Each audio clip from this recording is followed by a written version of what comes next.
Hope you can see me. It's very sunny. I forgot to brought my sunglasses even though I knew it would be sunny.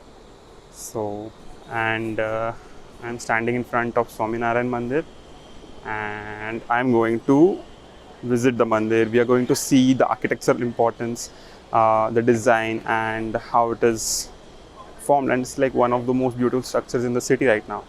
So let's go and join till the end because I have a surprise for you all.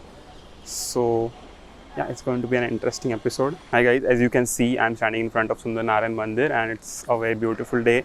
We don't have anyone with us, like it's very, like no one is here right now. So it's easier for me to talk because I'm not really good at public speaking. Vlogging, I'm for doing this first time and let's see how it goes. I'm having fun right now.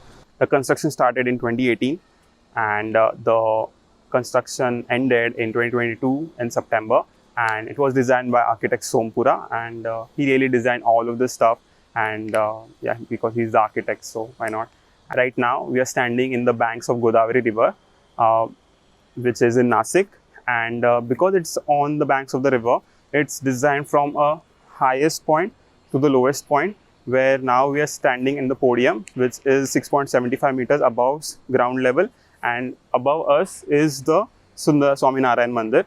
The campus is set in 2.75 acres, and when you enter from the riverside, you see posters of famous rishi munis, and a exhibition of Samudhar Mantahan statue is there.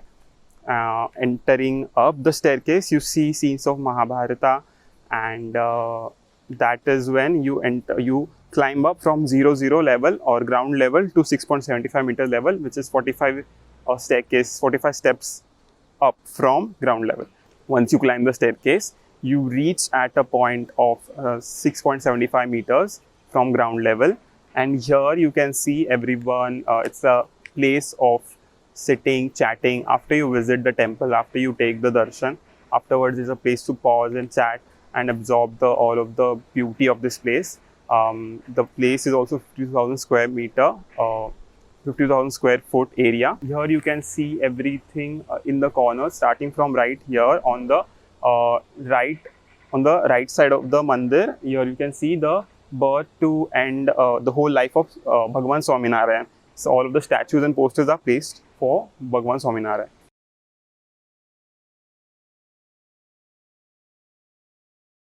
Just across the horizon, you can see a beautifully carved and beautifully designed Swaminarayan Mandir, which is designed in pink stone. You can see clearly that there are 5 shikras and 3 mandaps here. The 3 mandaps you can see, or maybe not, but we'll go closer and see. But as you can see, there are markers placed on the top of the shikras, which are markers in architecture, and I have made a video about it in one of my previous videos. I have mentioned this, where Simon Unwin has written a book about analyzing architecture, and I will link it below. The heavily designed structural elements like the columns, beams, and the soffits are carved to tell a story. The mandir is designed in stone because stone will last for a millennia or 50 to 100 generations, whereas steel and metal will corrode or expand and contract and will only last about 80 to 100 years. So this mandir or any stone structure or any religious structure you see has to last for around 1000 to 2000 years. That's why stone is used. Hi guys, so I am standing in front of the entrance, which is the entrance of the mandap. We will go inside, but first I wanted to talk about the column. Architecture students don't need to get intimidated by this, because if you understand the basic classical order of architecture of columns, you will understand this. So there are 3 types of columns: Doric column, Ionic column, and the Corinthian column. This is the Corinthian column, and there is not a major difference between all 3 of these. So basically, in the Doric column, you have the top slab, which is the pediment, after which there comes the entablature, which consists of frieze and the entablature. Frieze is the part which is mostly decorated. Then comes the capital of the column, which is the top part of the column, and then comes the shaft or the column. In Ionic column, you will see an image on the screen that the capital of the column is a bit designed, it's a bit decorated, and it came after the Doric column. So That's why the Ionic column is a bit more designed and it's a bit more refined. And the top part, capital of the column is called volutes.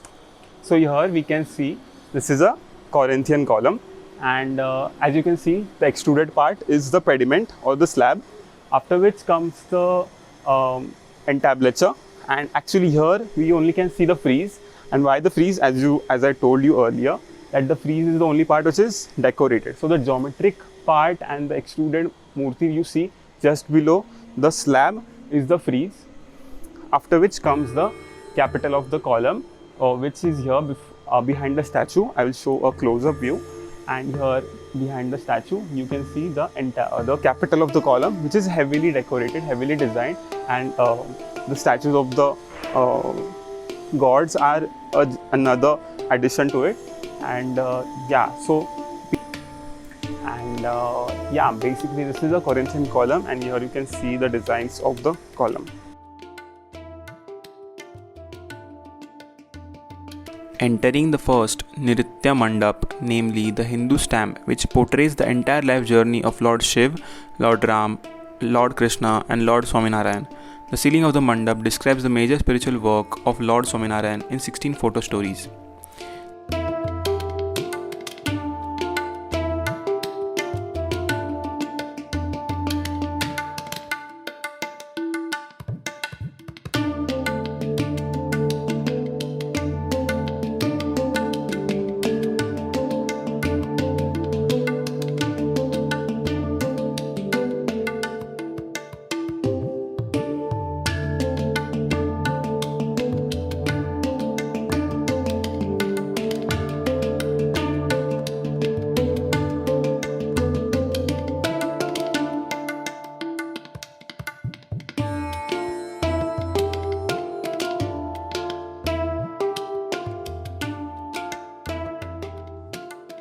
The second round of mandap is the darshan mandap. The pillars of the mandap are a dev and bhakt stamp, and as we can see all the dev and bhakts of Hindu religion in the 16 pillars. The ceiling of this mandap is beautifully carved with murtis and detailed carving.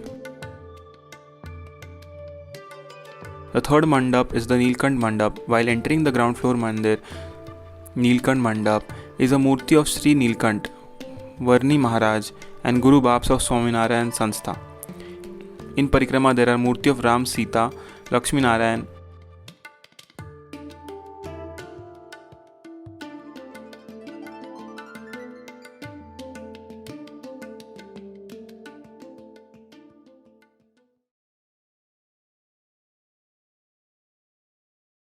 ये सुंदर मंदिर देख के मैं भगवद गीता से एक श्लोक बोलना चाहूँगा।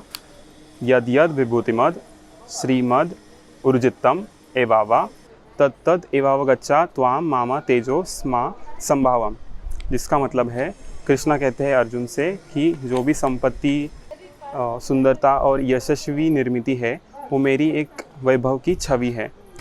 तो ये एपिसोड हम यहीं पे ख़त्म करते हैं। Thank you for tuning in and see you in the next episode.